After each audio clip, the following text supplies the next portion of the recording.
So the most famous of these is Edward Bernays. He used Freud's observation on the fact that there were deep instinctual drives. He used that and he started leveraging commercial advantage for himself and of course commercial advantage for his very, very powerful friends.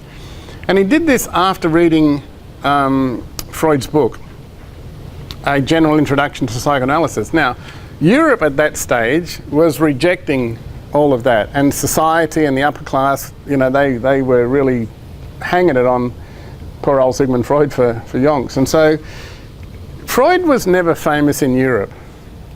What happened is when his nephew, who was a mover and shaker in the American sort of social scene and the marketing scene, when he actually read his uncle's book, he got his uncle to move to America. Edward Bernays then made his uncle very famous in America and then exported him back to Europe, and that's when he became famous. So really interesting, you know, family dynamics going on there. But basically Bernays realised that he could actually manipulate the consumers on a real mass scale. So what he did, the way that things were being sold prior to that is that you had reams and reams and reams of information about a product. You know, everything it did, everything it opened and shut, and the problems it solved, and the features it had. He actually removed all of that. He removed all the facts. He removed all the figures from product marketing.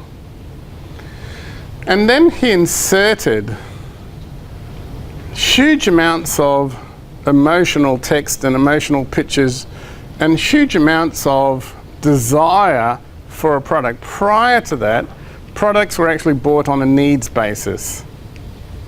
And you'll see why that actually had to shift. Bernays experimented in a number of different ways with the ways that products are actually sold. So he engineered techniques that were designed to excite these unconscious and irrational drives that Freud discovered lay at the basis as a very human being. And so he was really one that was able to exploit that. He thought that if Freud's observations of these instinctual drives, if his observations were actually correct, then individual insecurities could be heightened, could be triggered. Now, what does that actually mean?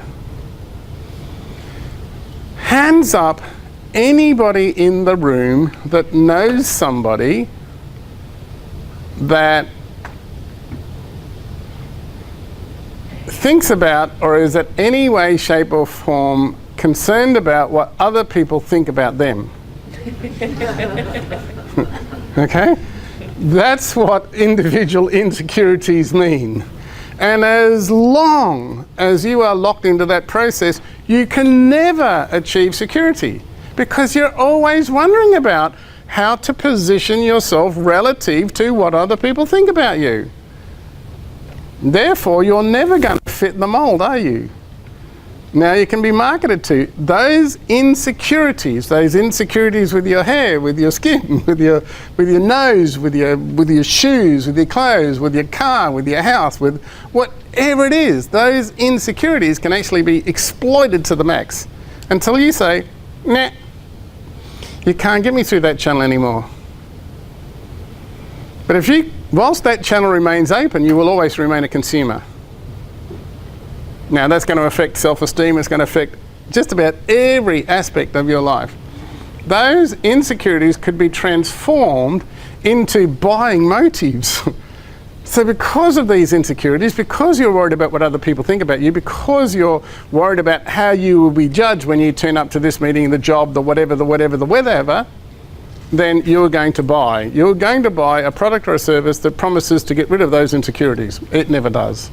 It just reinforces them. And thereby, you can start to replace practical needs. In other words, I need this because my pair of shoes has got holes in them. I need to buy this because my washing machine blew up or whatever. But you can start to replace practical needs with irrational wants. And when you go into any department store, all you ever see is literally floors and floors and floors and floors and floors worth of irrational wants.